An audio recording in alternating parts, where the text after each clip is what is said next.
En fait, la scène de Die, je la fais suivre de près dans le texte d'une relecture du mythe de Prométhée par Protagoras, dans un dialogue de Platon, qui me permet d'insister sur cet aspect que vous êtes en train d'évoquer, qui est celui de l'escamotage de la politique par la technique, dont je parlais tout à l'heure, mais qui fonctionne vraiment à plein, aussi bien dans le cas de France Télécom de l'année dernière que sur la question des comptes publics. Parce que ce que dit Protagoras en relisant le mythe de Prométhée, c'est que si des affaires techniques concernent l'ensemble de la cité, il est normal de les remettre à des techniciens. Si des affaires politiques concernent l'ensemble de la cité, c'est à la cité tout entière de s'en occuper.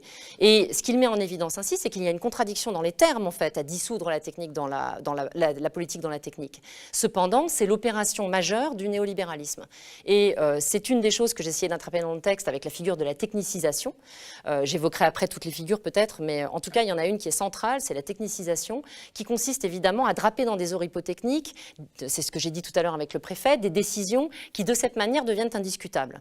Et entraîner l'interlocuteur dans un débat technique pour lequel de toute façon il se sent démuni. Absolument. Et où il perdra à tous les coups. Oui, où il n'a pas le premier moyen de discuter ce qu'on est en train de lui dire. Donc il y a cette première manière de boucler entièrement le débat et qui retire, comme je le disais tout à l'heure, la possibilité de la délibération pour les citoyens.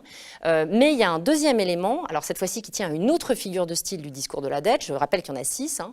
Celle-ci, c'est la figure centrale qui soutient l'ensemble du discours, c'est l'escamotage.